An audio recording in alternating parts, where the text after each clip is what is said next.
Hello, wisdom seekers. In our particular wisdom school lineage, and those curious, and those in small groups and large groups, and no groups at all, we're filming this from the heart of our second mega wisdom school on the Divine Exchange, the Introductory Wisdom Course Part 2 at Cayuga Retreat Center in North Carolina. We've got 200 wisdom seekers gathered around this, and it's a wonderful upwelling of energy and hope and enthusiasm in what's really become a pretty strong and quickly flowing branch of the great wisdom river. So every once in a while, we've now been about 20 years at this point in trying to restore and cultivate and nurture wisdom along this particular pathway or riverbed of lineage transmission. And as often happens when you get 20 years into things, you begin dealing with a new group of people who weren't there at the beginning. And we have many places and many groups where people are coming on to boards or into wisdom management places that have no idea of how this particular tradition got formed, how it came together, what its core kind of founding guiding principles are, and what distinguishes it from any other of like 500 or 5,000 internet sites with wisdom in the title. What are we up to, and where do we come from? So wisdom is very much a generic term in classic kind of spiritual discourse, and it can cover a wide multitude of sins, ranging from things like kitchen soup wisdom on the one hand, just sort of folk knowledge, to very precise esoteric schools. And I would say that the wisdom tradition has been a great underground stream feeding and nurturing the life of all traditions. And like all, if you imagine that what flows through a stream is water, water is colorless and formless, but it requires some sort of vessel and container in order to hold it together so it just doesn't spill out onto the ground or evaporate into the air. So each of the great wisdom traditions are like that vessel. And the vessel or container imparts its own certain quality and flavor to the water. And our wisdom lineage is no exception. So you can't just say that you can separate out the container that it comes in and still have the water, because there's an active feedback loop between the particularity of the way a tradition is received and the color and flavor and fragrance it actually bears of the universal wisdom schools. These streams or tributaries of the wisdom school aren't in competition.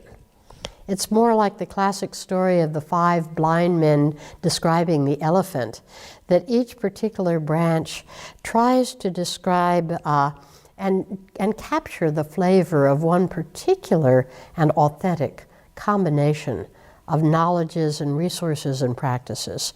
And our lineage is no different from any other. So sometime over the past winter, the conversation got going amongst wisdom students in various groups. Where did this come from? Where did we get this practice? What are its components? What's our stream all about? And I responded to that in a rather quick, off the top of my head, listing of 8 points, or what you might call foundational principles, that are particularly foundational for our lineage. They're part history. As we look at these principles, I can also share with you the story of where we came from and how the thing came together in the particular form it came together in. But they also serve as guiding principles and measures for how the transmission is working and whether people's individual sort of appropriations of this tradition are remaining on course or whether they're wandering off in a variety of different directions. So they're guidelines and measures, part autobiography, part steering veins. And I share them with you very much as beginnings to conversations. That what I'm hoping is that in each of your groups, in the small clusters as you look at this, as I may write about this and unpack it more, that you begin to have conversations about what's unique about this lineage, what's a sort of stable point, and what's moving and subject to continued change and transformation. So I wanted to share with you just in this video, me speaking to it from my mouth and from my heart about the journey of where we came from as I see it, as it informs these 8 core principles.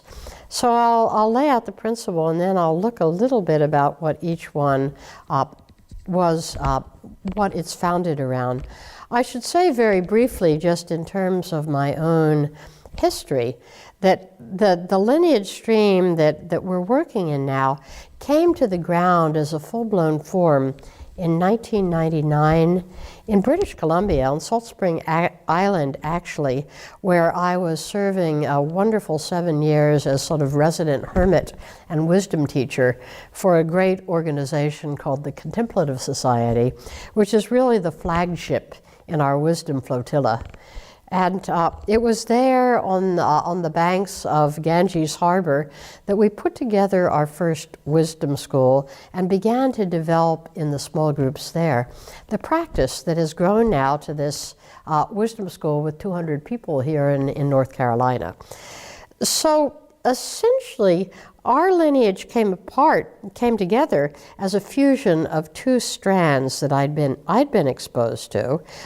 First of all, the great tradition of Benedictine monasticism, with its regular, deep lineage of rhythmic circulation between ora et labora, prayer and work, as a wisdom vessel, not just as a way of arranging your schedule, but as a real sort of wisdom format in which people gradually deepened and steadied and stabilized.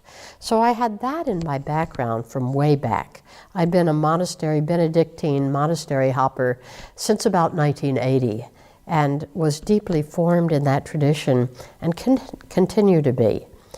The other major stream that was the riverbank in this was my 10 years of very deep work in the Gurdjieff work, the teachings and practices and wisdom tradition coming out of that Armenian spiritual teacher, G.I. Gurdjieff, who taught earlier on in the 20th century, a wonderful path of what we would nowadays probably call mindfulness.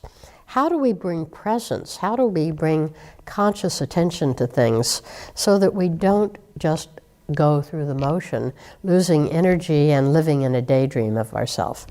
And both of these were sort of, riverbanks of my own work. But I never knew exactly how to get them together, so I went to Snowmass Monastery in early 1990 to study and be present to centering prayer, to work with Thomas Keating. And there I found not only centering prayer, which proved to be the catalyst to the whole thing, but also a hermit monk at the monastery, who had been working on his own, in his own mystical heart, to bring the Gurdjieff tradition and the Benedictine monasticism tradition together into an integral, comprehensive pathway of lineage transmission. So I took one look at that and said, that's the real deal. That's where my heart's going. I sold everything I had, gave it to the poor, and came and followed him.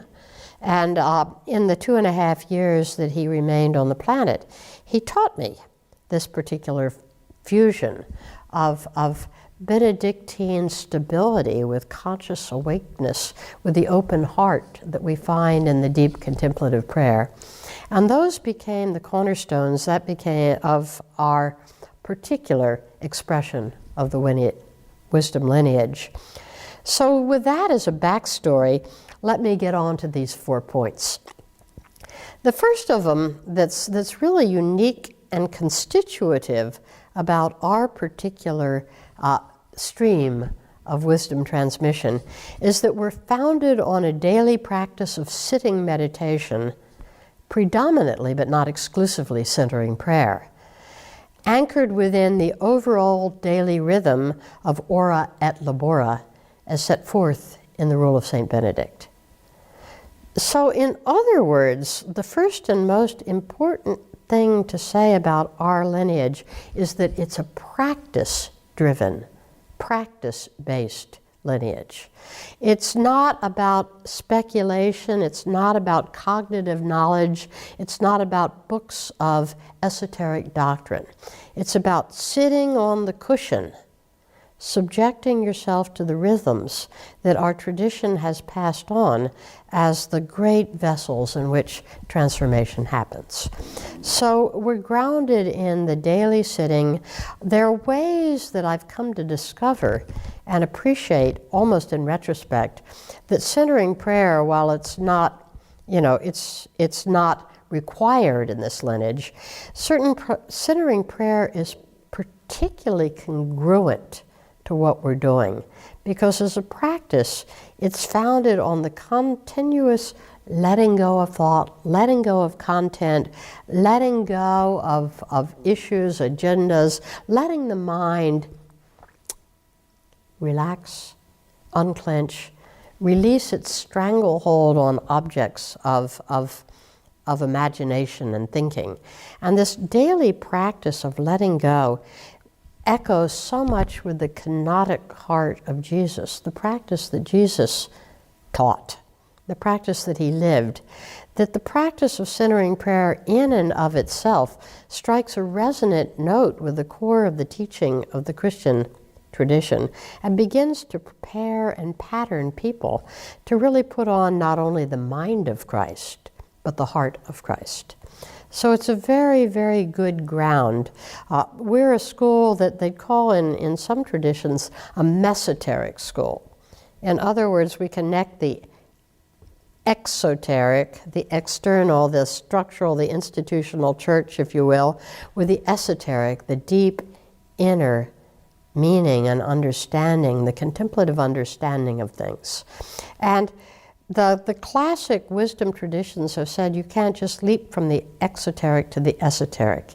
You have to go through that ground of practice so that something actually changes in you as the conscious perceiving unit. And until that change happens, esoteric will just become more and more fancier, more complicated exoteric.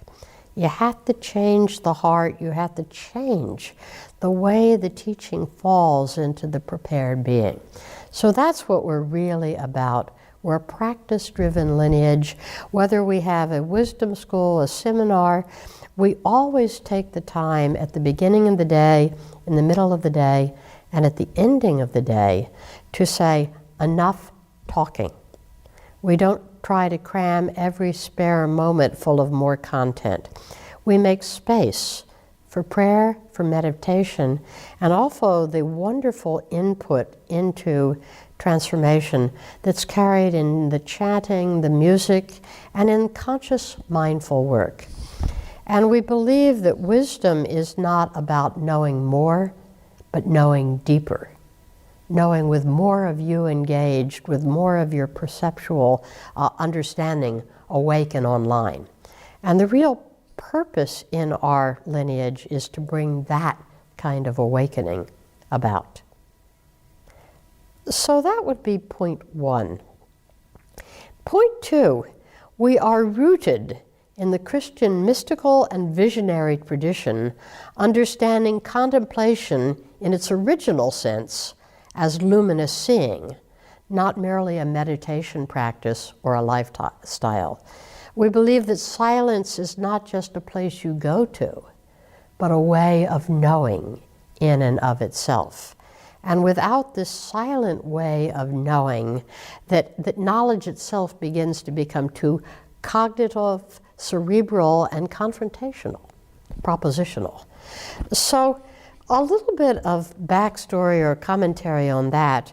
Nowadays, in one of the things that's happened as a result of the great contemplative awakening that really gripped Christianity in the latter half of the 20th century and was carried forward by people like Thomas Merton, Thomas Keating, my own teacher, Don John Main, one of the things that happened in that was the beginning to associate contemplation with nothingness, with an emptiness of content, with silence, with stillness in and of itself. In the very often quoted instructions of Thomas Keating, contemplation is resting in God. And that comes not just from Thomas, but way back in the tradition from Pope Gregory I, who uses that line. Unfortunately, that line is not just an end in itself. He just doesn't say contemplation is resting in God, period, nothing else. It's contexted within the much broader and more ancient understanding of contemplation that contemplation is a luminous seeing. Very often it's described as a pure beholding. In other words, a direct perception.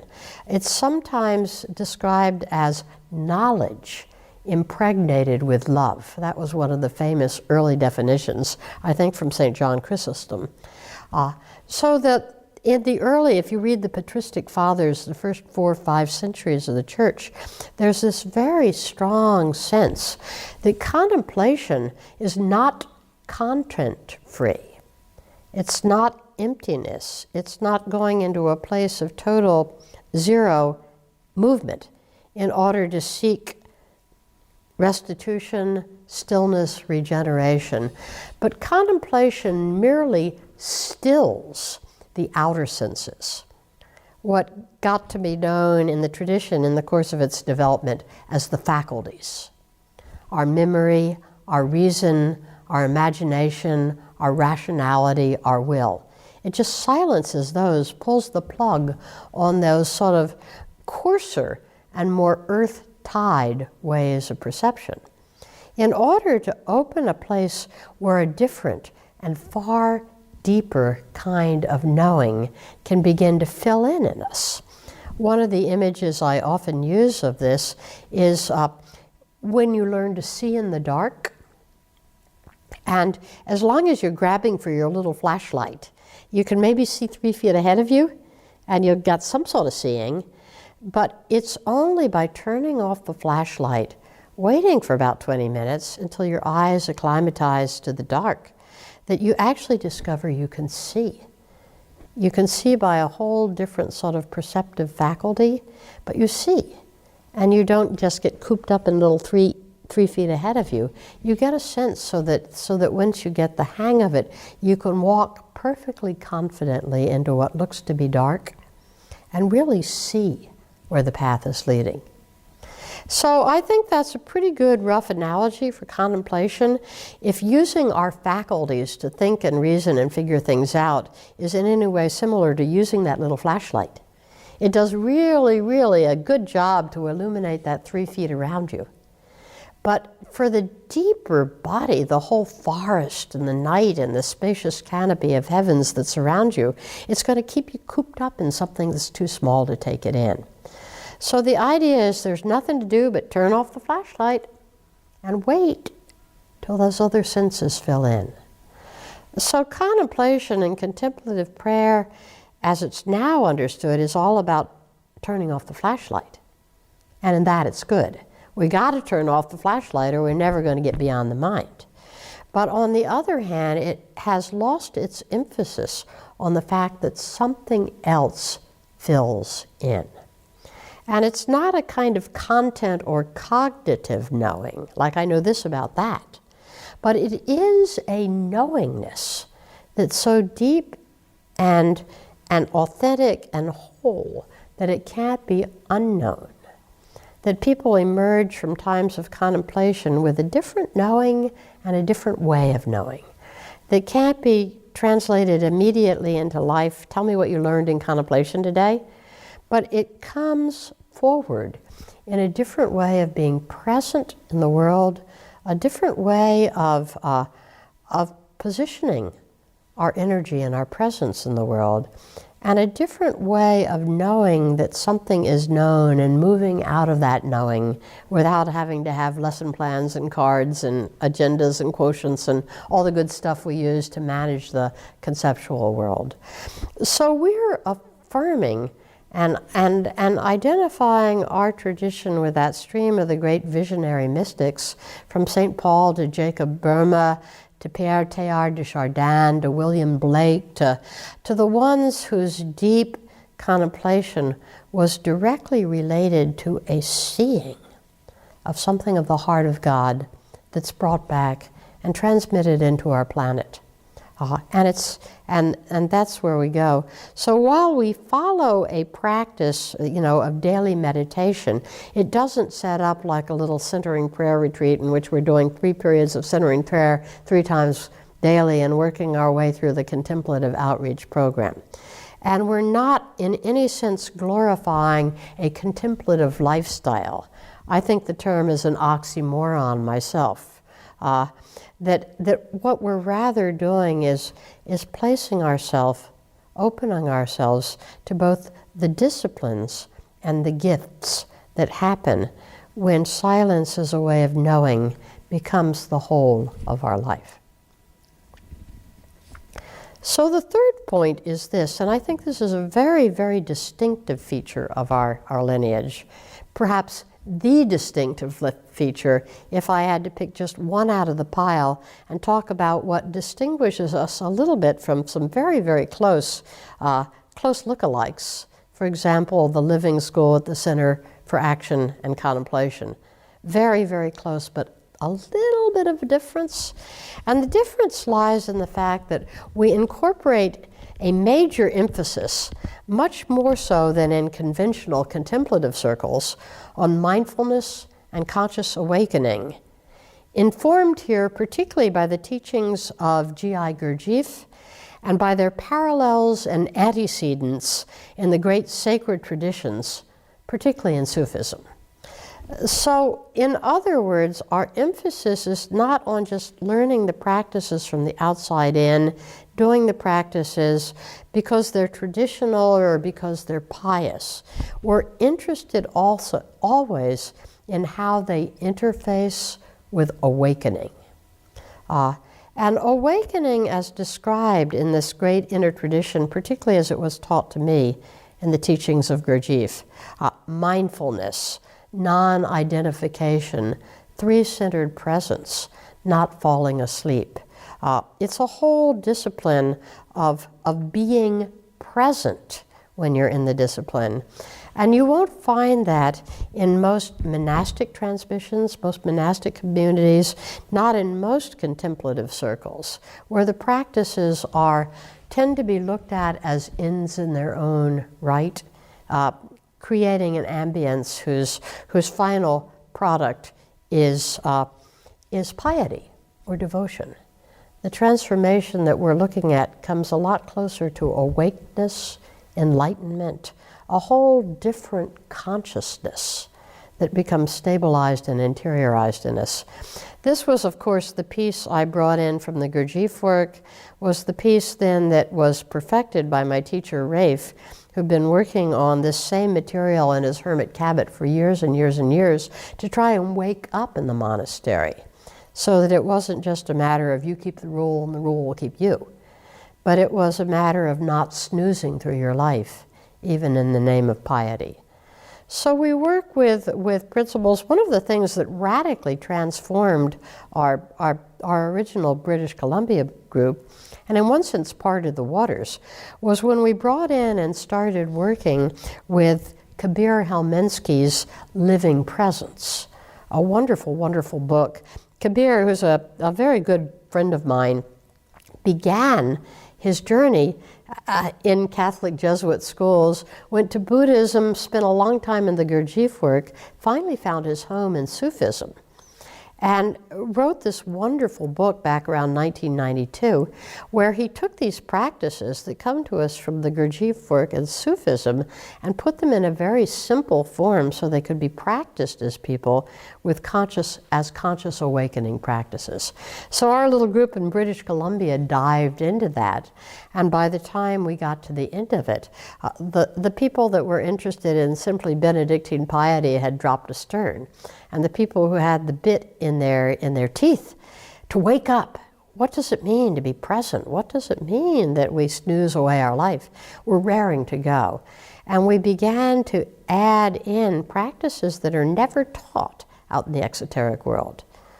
Self-observation, non-identification, external considering. All of these become core and mainstay practices. Conscious work with an inner task that keeps you awake. Today we were actually practicing levitation, not meaning flapping our wings and raising up to the sky, but bringing our attention to the upstroke when you raise your arm or when you walk, as a way of cutting through automatic postures and positions and the tendency to get heavy and automatic when we walk.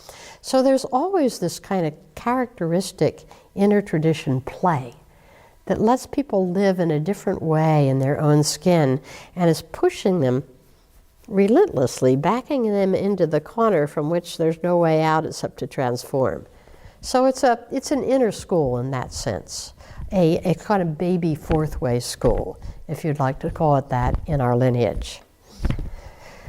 So that leads more or less directly into the fourth point, which is around that very, very scary term, Gnosticism. And say the fourth point is we are an esoteric or Gnostic school to the extent that these terms have come to be understood as designating that stream of Christian transmission through which the radically consciousness transforming teachings of Jesus have been most powerfully transmitted and engaged. But we eschew, we reject esotericism as simply mental or metaphysical speculation, and we affirm the primacy of the scripture and tradition as the cornerstones of Christian life.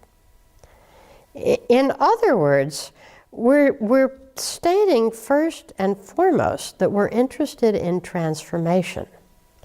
And the word Gnostic, which is now used, when you say the word, it sounds like most people, it says, oh, this is a whole bunch of secret information that's not Christian because it's exclusive and elite. The word Gnostic or gnosis originally meant knowledge. It's a perfectly good word. It's all over St. Paul, and the only reason we don't know that is because we don't read St. Paul in Greek anymore. So we are a Gnostic school to the extent that we're interested in the knowledge of and the actual practice of putting on the mind of Christ. In other words, learning to mirror, to interiorize, and to live more closely and clearly out of the place that he came from. And the teachings that have been the early sacred scriptures that have most faithfully recorded that and been interested in that too, received early on the rather unfortunate title of the Gnostic Gospels. They were named that in Elaine Pagel's groundbreaking 1979 book by the same title, the Gospel of Thomas, the Gospel of Philip, a set of about 46 texts that were found safely stashed away in an urn in the deserts in Upper Egypt, and represented this incredible cache of essentially wisdom teaching, which means teachings that caught this wisdom transformational thread that was coming clearly and strongly out of the teachings of Jesus. Jesus being a great master of the transformation of consciousness. Change your mind, change your heart, change the way we look at the world. We're interested in that message in Christ, far more interested in that than in the exoteric practice of believing in him, knowing the right things about him. We sense that the gospel has the power to change the world, not so much by being something that people memorize and go to church about, but by something that transforms their center of being and sends them out in the world as a stream of energy, of life, of Christic force and presence. So we're interested in that. As St. Paul says, you also should have in yourselves the mind of Christ. And that's what we are aiming to take on, to take up that invitation. To the extent that the ancient and perfectly true word for that was Gnostic, great, we're Gnostic. But we have nothing to do with the modern interpretive meanings of this that tend to say that we believe in an opposite doctrine that may be Dionysian in nature, that certainly is elitist, that certainly is anti-church, that in some sort of mythologies today, the story gets spinning that there was a Catholic Orthodox Church, and then there was this Gnostic Church. And the Catholic Church orthodoxy squashed the Gnostic Church, but the Da Vinci Code preserved its secret, and it went to live in southern France, and all this kind of voodoo, and it's the perception that if we call the word Gnostic, that we're not Christian, we reject that. This practice is rooted very, very solidly in Scripture, in tradition, and in a thoroughly orthodox way of understanding the presence of Christ. We're not in any sense sensing to either replace or oppose the institutional church. And I personally have never had any second qualms about the vow I swore at my ordination, the belief I agreed to, that I do believe that Scripture contains all things necessary to salvation. I do that without even crossing my fingers behind my back. We're in. We're what Richard Rohr would call outer inside. And we participate consciously in solidarity with the exoteric church. That we believe strongly that once again, if you come back to this threefold path, was exoteric, mesoteric, and esoteric. That one of the sicknesses and one of the pathologies at the heart of contemporary exterior Christianity is it's lost its middle.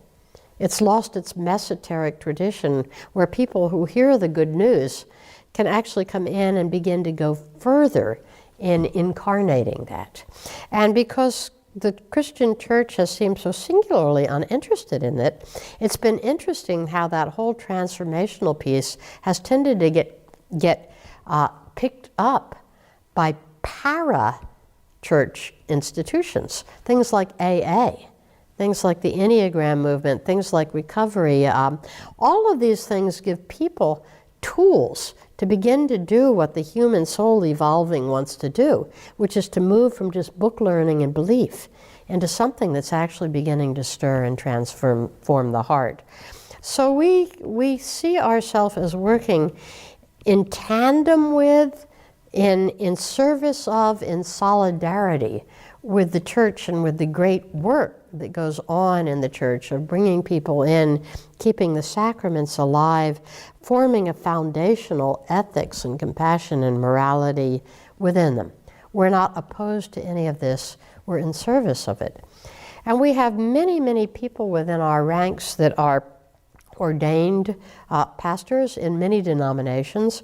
We even have a few bishops, more than a few bishops, who see in this, like we do, not a competing organization that's trying to scuttle the church, but a resource for the renewal of the whole life of the church. So it's really important to say that our particular lineage is inclusive, for sure. That I myself have been informed, particularly by the teachings of Sufism, by the Gurdjieff work, and by some branches of Buddhism. And I worked for many, many years in a wonderful sort of interspiritual contemplative organization known as Spiritual Paths.